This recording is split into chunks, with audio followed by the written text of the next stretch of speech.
If, like a lot of gamers, you've only played The Witcher 3 and not the first two games, then you were probably super confused as to who Geralt should be romancing and why. What's going on? We need to tell you something. Before we begin, we publish new content all week long, so be sure to subscribe and ring the bell to get notified about our latest videos. It seemed like he'd known Yennefer the longest, who could forget that opening scene, but there's this other red-headed babe who's interested in the White Wolf as well. Choices, choices. So, what to do? Well, we don't want to lead you in one direction or the other, but we will provide some background information on Geralt's relationship with both women, and how Yen and Triss know each other as well, so you can make a more informed romantic choice the next time you get the itch to fire up The Witcher 3. Signal Triss and she will provide support. I'll look for your signal. Soon as I see it, I'll rain fire on the forest. We'll start off with Geralt and Yennefer's relationship that goes back to the books written by Andrzej Sapkowski. Geralt first met Yennefer after seeking out a sorceress to heal his injured friend Dandelion. As you see, Dandelion had found and released a djinn, otherwise known as a genie, while on a fishing trip and was gravely injured in the process of doing so. Yennefer agreed to heal Dandelion, but unbeknownst to Geralt, she only agreed to do so because she wanted to use Dandelion to harvest the djinn's power for herself. Besides, not our business. But she's unable to capture the djinn and its power because it was actually linked to Geralt and not Dandelion the whole time, answering Geralt's wish all along. After this new information is known, Yennefer refused to give up on trying to capture the djinn, and Geralt came to realize that the genie is far more powerful than Yennefer thinks and could easily kill her. It's during this time that Geralt sees Yennefer's true form, that of a formerly deformed child in an abusive family, and falls in love with her and wishes to protect her from the djinn. What? So, he uses his last wish to somehow link his and Yennefer's destinies together, ensuring she survives the djinn's wrath.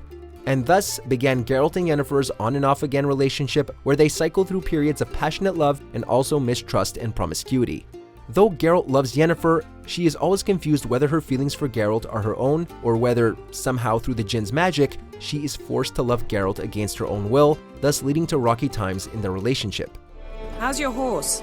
Swift? Can't complain.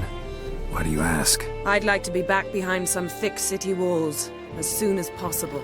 Before discussing Geralt's relationship with Triss Merigold, it's important to first explore Triss's relationship with Yennefer, as the two have known each other for far longer than either has known Geralt. Yennefer and Triss are both sorceresses and are members of the Lodge of Sorceresses. Thus, they share a history together as members of a one-time overlooked group and a one-time persecuted group. Though Geralt gets in the way of their friendship, it's important to remember that they were friends and comrades long before Geralt ever entered the picture, and remain so even after the affair. Come on, Yen. The sooner we leave, the better. See ya. Geralt and Triss's relationship began after he was killed at the Massacre of Rivia, the uprising against non-humans that killed and injured many, including Yennefer. After he was revived, with the help of Ciri, Geralt suffered from severe amnesia and couldn't remember his past with Yennefer. It's during this time that Geralt met Triss, and the two began a torrid love affair while at Kaer Morhen. Triss was taking care of young Ciri at the time, and when Geralt returned with no memory, she developed feelings for him and chose not to tell Geralt about his past with Yennefer. Instead, she seduced Geralt, and for much of the first two video games, they remained in a steamy relationship together. Oh, you know. Stuff. You could use a bath. So could you.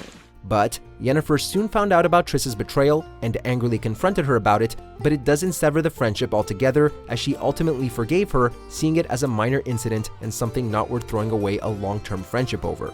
Also, Yennefer not only blames Triss, but she puts a hefty part of the blame on Geralt as well, despite not having his memory. In fact, there are many times when Yennefer takes out all her frustration about the affair solely on Geralt, not wishing to complicate her relationship with Triss any further. I didn't want to spoil things. I'd heard you and Triss made a great couple. Yen, I'd lost my memory. Really? That's your excuse?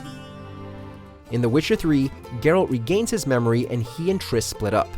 And at this point, it's really up to the player to decide whom Geralt should romance and whom he should snub.